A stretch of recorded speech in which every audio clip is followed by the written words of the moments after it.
Hello and welcome to beautiful Tønsberg, Norway. I'm sitting here with Anne Kjær Reichert, who is the entrepreneur behind the Rotary School for Digital Integration. She is working with the refugees in Berlin, and now we'll have a small conversation about her project. My name is Svein Morkdal. You've seen me before. So, hi Anne, welcome to Norway. Thank you. It's nice to be back. Yeah, because you were in Norway before. Yeah, I was raised in Norway, so I'm Danish in my passport, but I would say Norwegian at heart. But now you're a world citizen. Or you're German. Probably that's better. Yeah. We met here. This is a Rotary convention, so we met her yesterday. She had this very beautiful talk about the Rotary School, and I just wanted her to tell us a bit more about it. The talk yesterday was in Norwegian, so we are doing this now in English for the bigger audience out there. Yeah. We need to know about what they do in Berlin to integrate, using coding and computers to integrate Syrian refugees into society, which is a big problem all over Europe at the moment. We have a lot of people who have a lot of knowledge, but how do we utilize that and make them part of our society?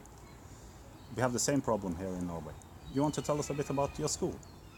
Well, I think first of all, 2 weeks ago, I was in Altbach in Austria, and I was working with a professor from Stanford University. And what I really loved and learned from him was that he was saying, the bigger the problem, the bigger the opportunity. And I think sometimes we need to have that, maybe Silicon Valley or Californian mindset sometimes, that we often see problem as something that is terrible and difficult and annoying.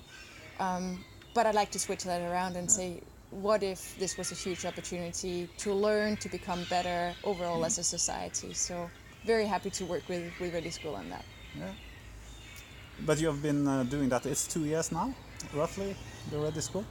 We started, the idea came from probably the summer 2015, when I was working with a big group in Berlin called the Peace Innovation Lab, which is a collaboration with Stanford University, looking at how technology can make a difference and improve the lives of refugees once they have arrived in Germany.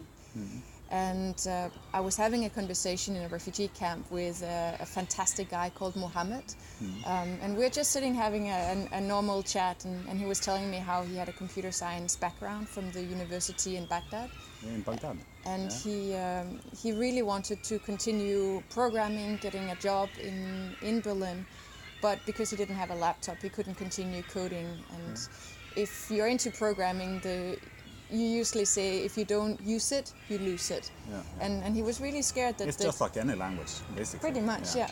I had some basic French in school once in a time, but I wouldn't count in it now. I would probably starve to death in France. Yeah. Well, hopefully not. But it is a challenge that if you don't keep up with technology, you are going to lose it. And we saw that there's 51,000 available jobs in the IT industry in Germany right now. So there's a huge demand for getting talented people. And we could see that amongst the refugees, there are fantastic, super motivated pioneers, young people who really wants to get a job, make a difference. And that was really the beginning. In Kenya, you have a project that's called a laptop for every child, but you should have something like that also maybe for the refugees as well, like everyone.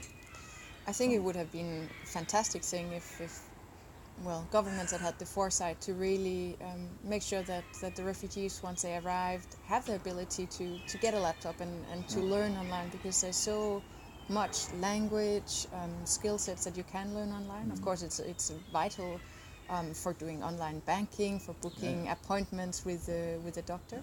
I've seen that even in Norway now, because everything banking is online, and there are different systems all over the world. So even I have a friend, she's from the Netherlands, and she has huge problems understanding how the Norwegian banking system works. You know, so. And you can imagine if you're not literate with computers at all, I mean, it can become a big challenge for integration in general if you can't go to the doctor, if you can't do your banking, because it's hard now to even find a bank that is open that's going to talk to you. Yeah, there are almost none left actually. You know, and if you actually have like a case handler in the bank, it's because you're on like one of these private banking kind of things. You have a lot of money, but these people don't. So that's a huge problem. Yeah. We've been talking about that not with you, but before as well, like that you actually need like economic literacy classes in schools, also for Norwegian children. You know, like Yeah. because you'll probably have a credit card before you are able to vote or buy alcohol or all those things. You can get them too early, way too early. Yeah. Yeah, it's a bit scary, and yeah, there's incredible forces behind it driving it for profit. So we have in general a huge challenge about education, I think. But let's go back to your school. Yeah. You're now in Berlin. You're thinking about scaling it up, or? Yeah, so I mean, we started doing a lot of pilot programs in December 2015 with 12 students, and since then we've grown. We've done 5 semesters now. A semester is 3 months, teaching various programming, coding skills. So starting on a very basic level, so CSS, HTML, going into Java and JavaScript, but it's going really well. We have about, I think in the new semester that's about to start, probably around 200 students will be studying with us. We have And they're all refugees. all refugees, and there's some exceptions. You can apply to us when you are seeking for asylum, because we believe very strongly that integration needs to start from the first day that you arrived in your new home country. That is very true. So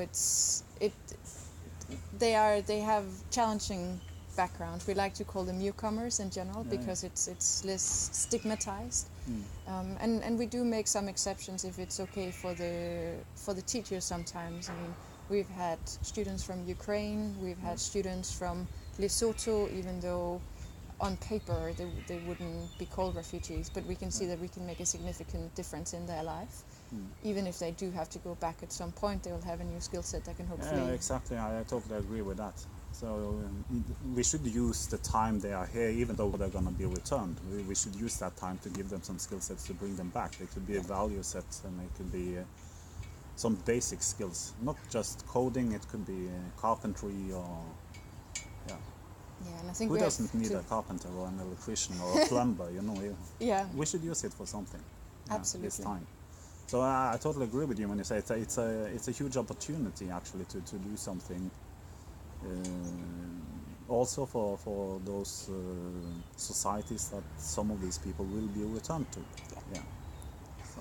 And I think we have to think long term, and of course I would say we have a humanitarian responsibility. Some people might disagree, but for me it's both thinking about the individual, but also really thinking about long term, investing in the home countries where they're coming from, and making sure that they can make a living there and they can help develop the skill sets, because it's often the strongest people who leave, and ultimately I would want them to stay at home and be the future of their home countries.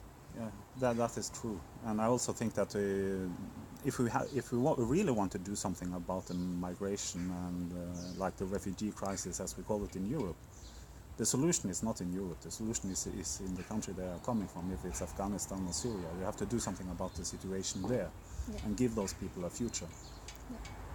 Even like the Ethiopians or Somalis or whoever are coming here, like they need to see that it's not worth the risk. It's not worth to take the travel. It's not worth interacting with the human traffickers. You know.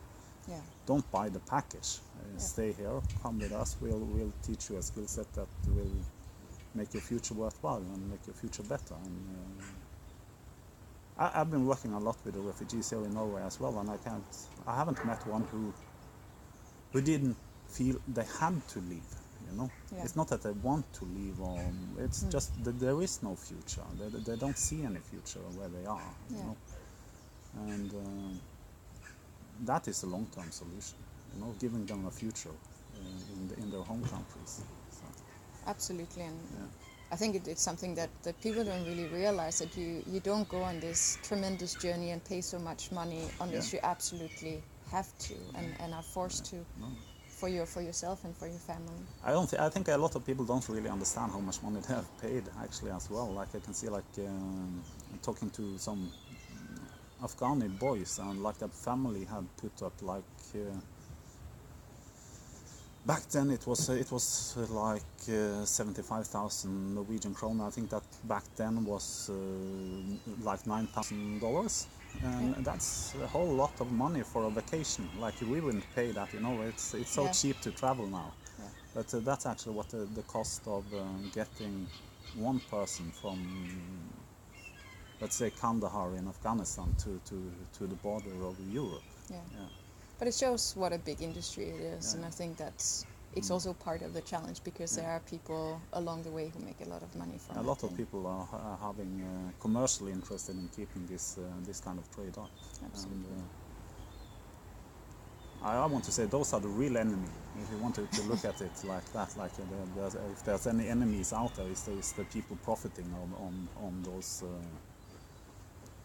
humanitarian disasters and wars and things like that. Yeah, I mean, it's super complex because you could also say, well, they're running a hotel, or they're running, you know, as a travel industry service. If the original problem wasn't there, the industry wouldn't there as well. So it is complex, and it needs to be solved at many different levels. But I think the most important for me is really that it's about co-creation and that we collaborate on finding solutions that are long-term and are willing to take the difficult and hard discussions about it, because I think so much of the dialogue has been ill-informed, and people are having opinions about refugees even though they've never met a refugee in their life. So it's based on what they found out in the media, it's based on their own fears, and for me that's just, I mean, we tell ourselves that we are sane people who loves facts, but I have seen a terrible discussion in the media of very, very ill-informed people. But that's a big discussion, and we can't solve that right now. You can tell me more about your future plans with Ready School. I certainly can. So we are hopefully starting in Munich from November. It still needs to pass the local government, but we have been working very closely with Munich municipality. Two absolutely amazing bureaucrats has been helping us a lot there. Really kudos to the local people in Munich. I mean, if every municipality was running as they are running in Munich, we would be in a very, very good spot. But I'm very positive that we will be able to start in November in close collaboration with the local industry, IT industry, giving lectures, giving job opportunities to our students there. Because the education is run by volunteers in Ready School. Yeah. I think it's actually the key to why we have been so successful is that we don't have established teachers in the way we usually think about teachers. Our lessons are 2 to 3 times per week for a couple of hours, and all our teachers are volunteers who spend their days either working in the IT sector, in startups. Some of them are studying at university still, but they come in and can really be the door openers to our students. Because your students also, like, you want to do this together with the industry. So like, let's say you have an IT company, do they have like kind of work practice as well with the companies, some of your students? Or? So we've done a number of lessons or courses with Cisco, for instance, teaching. One course has been cybersecurity, another one has been in Internet of Things. And Cisco has allowed their employees once a week to give lessons in Internet of Things, let's say.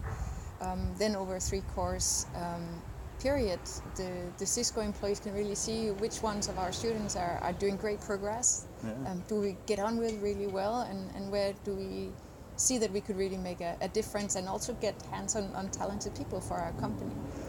So far, Cisco has actually given paid internships to 9 of our students, which is just phenomenal, because it makes a huge difference if you come from Syria and you can then show, I've been doing an internship with Cisco, you have an official stamp, you have a contact person, and then either continue working with Cisco or to get a job maybe with one of their partners. One of their partners, some of them, because very often it's very difficult to get that first referee, in fact, like get that first job, and of course probably even worse in the IT sector as well, like how do you get there? if you just arrived somewhere. You don't even know who they are or where they are. Yeah. So.